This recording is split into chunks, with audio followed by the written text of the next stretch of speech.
Do you want to stop your addiction forever? Never go back to the drink, the drug, or the gamble? Welcome again to another episode of the 1% in Recovery podcast, where we encourage you to laugh every day, to work hard in recovery, work hard in your relationships, work hard in your business, your job, and school. Just work. And to love unconditionally. Just put much more love out there in the universe and watch more love return to you. Now, what we encourage people to do is to join the Facebook group Recovery Freedom Circle. The link is down below in the show notes. It is a community where we talk about the steps, how to work the steps, questions about the steps, about recovery, anything that you might be struggling with or want to showcase something that you achieved, a goal, a dream, or something inspirational or motivational. That is what the community is all about. We're all about here trying to live our best life and to help each other live their best life. Now, let's jump in to this week's episode. How to stop your addiction forever and not return. Never relapse, whether it's 1 day, 1 month, 10 years. There are 4 keys to recovery. See, the problem is a lot of people try to break down recovery into one thing. Recovery is this, or if you just get closer to that, and it's not that simple. Like life, recovery is complicated because it's not just one thing. It is an emotional disease like it says in the DSM. But it is, such a mental disease as well. And because it takes over our bodies, it affects us physically. That is why we have those cravings. That is why we have withdrawals. And yes, it is a spiritual disconnect as well. So it's also a spiritual disease. And it will affect your pocketbook because you're not focused on your job. You're gambling way too much. You are doing severe damage to your financial security. If you're drugging, you're spending way too much money drugging, not moving ahead in relationships, in your business or job. So it's affecting you financially. So because addiction breaks us down in so many ways, in so many areas of our life, it's not just one thing. But there are what I see as the 4 keys.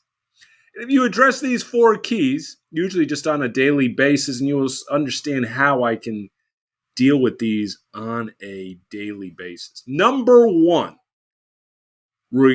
addiction is an emotional disease. That means recovery is an emotional solution.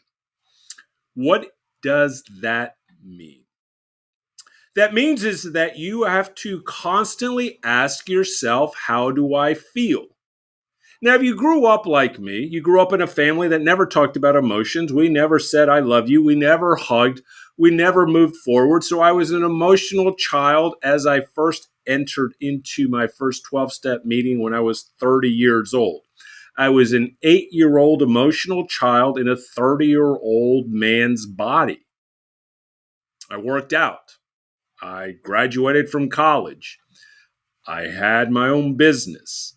I attended a lot of religious services on a weekly basis all the way through college, but then fairly frequently. But yet I was an emotional child. So in the beginning, it was just trying to read about alcoholism, understanding what is addiction. And then later on, about a year and a half, I went to a therapist, and I was in therapy for over 7 years, learning how to ask that question that I should have learned growing up. How do I feel today? What am I feeling? And knowing that my feelings will constantly change, and I will have multiple of feelings and emotions at any moment. That's the revelation. I am going to have multiple feelings, and they could be on opposite ends. I could feel happy and sad. I could be joyous and depressed. I mean, or usually it's not always that extreme, but you've got to understand that we have emotions about different things going on in our life. We may be elated about what's happening at work, but then we're depressed when we're thinking about our love relationship. And that can happen, and that happens all the time to many, many people. So the question is you have to learn how to ask yourself, how do I feel? And constantly state it, and also be able to tell people, not be afraid to tell people, especially if it's negative emotions. I'm angry at you. I am depressed. I feel sad. Can I count on you? Can we go somewhere? I need to vent. As well as be able to share all the good fortune. I feel joyous today. I am elated. I am excited. I'm energized. I feel calm. I'm relaxed. All those things. So if you don't know anything, either hire a recovery coach like me or go find a therapist and learn how to identify your feelings. Number two, which a lot of people, especially in 12-step rooms, like to talk about, that addiction is a spiritual disconnect from your higher power, from your God. Like I always say, I like to say God, higher power, the great mystery. Whoever you want to identify this big force out there, it could be like Star Wars, let the force be with you. You have to start to understand whatever you grew up with, whether that's is going to weekly service like I did as a Catholic, or if you went periodically, or if you just grew up completely atheist or agnostic with no belief in God, no actually understanding, never reading the Bible or any other religious book, and then trying to understand was, what does all this mean? And a lot of time, and when you get into your addiction, you do have a spiritual disconnect. You are not living in some type of serenity, peace, which we all want. And that is the biggest problem. The biggest problem is that it requires work, journaling, talking, going to meetings, talking to people, reading books, listening to podcasts, going to different services, asking this question, what do I believe? Now, everybody should have their own belief, but they should be always encouraged. I love praying every day on my knees. It gets me so much closer, and actually just being grateful that I have breath and that I have some people in my life and I have the ability to work and be productive. But everyone else has got to find their spiritual journey, their spiritual path, that enlightenment, that contentment. And that is how you move forward. Find out what spirituality means to you. What do you truly believe in? And it's something bigger than you. It's not as simplistic as, oh, well, I can't see it. Well, guess what? I don't see or understand a lot of things. And you can't. You have to sometimes just trust, sometimes have faith, and ask those questions. What do I have faith in? Who do I trust? What do I trust? You live in much more faith and trust, man, life gets so much easier, so much more peaceful, so much more enjoyable. And now we are going to move on to the third piece, which in a lot of ways probably can almost jumpstart your recovery, your subconscious.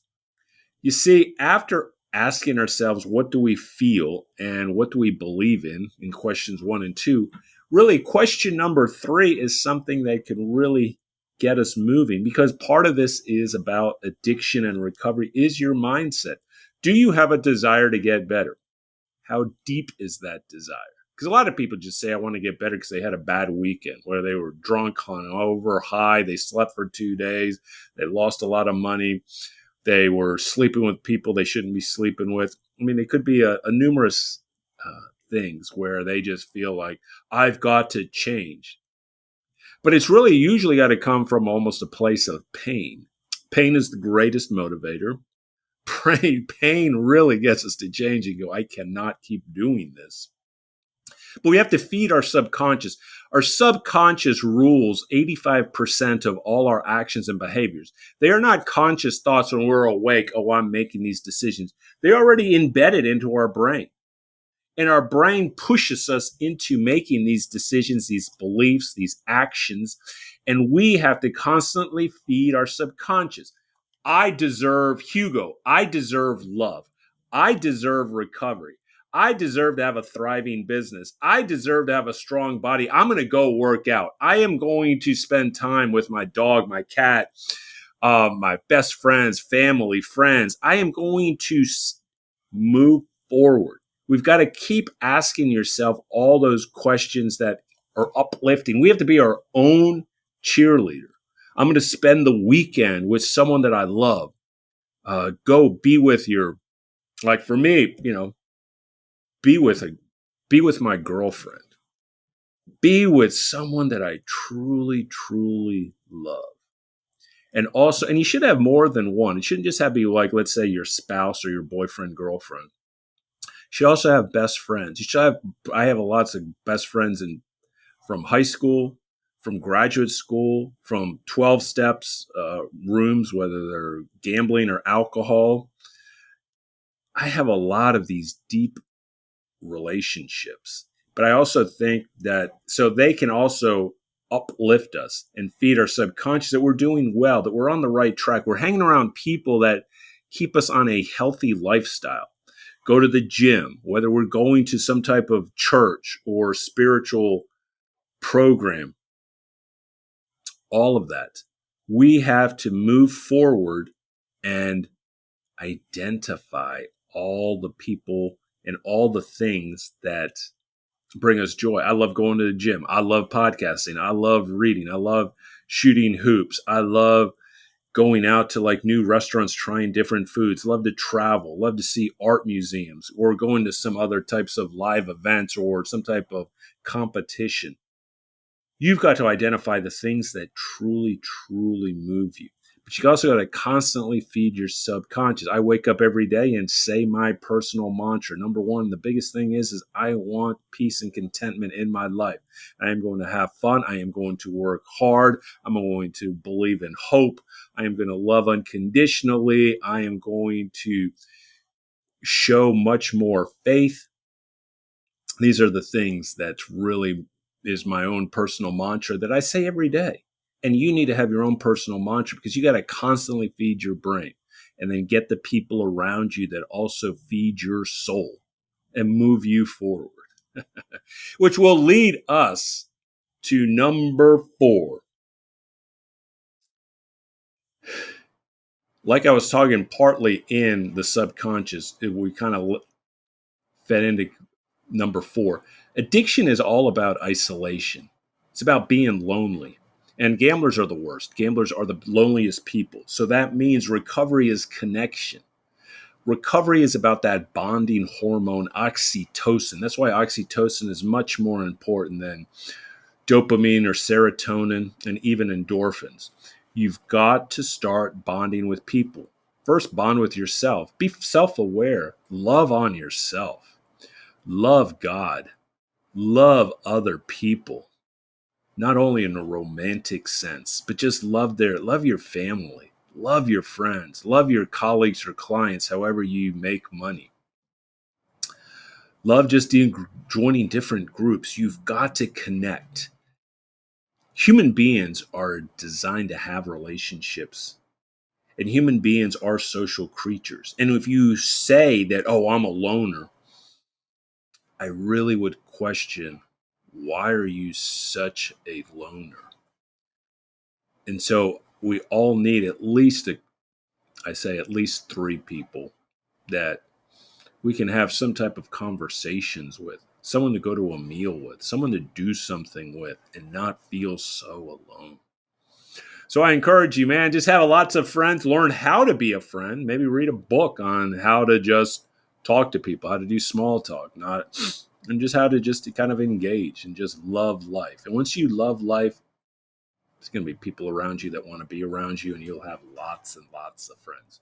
So those are the 4 keys. And if you do those things on a daily basis, if you constantly state how you feel, if you know what you believe in, if you feed your subconscious that you deserve recovery, deserve love, and you have people in your life and you are self-aware of who you are, you will never, never, never, never go back to the addiction, and you will strive in recovery, and you will live best life that you design, that you put down on paper. That's why I also talk about writing down your goals and figuring out what you want in life. Who do you want to do things with? What do you want when the end comes?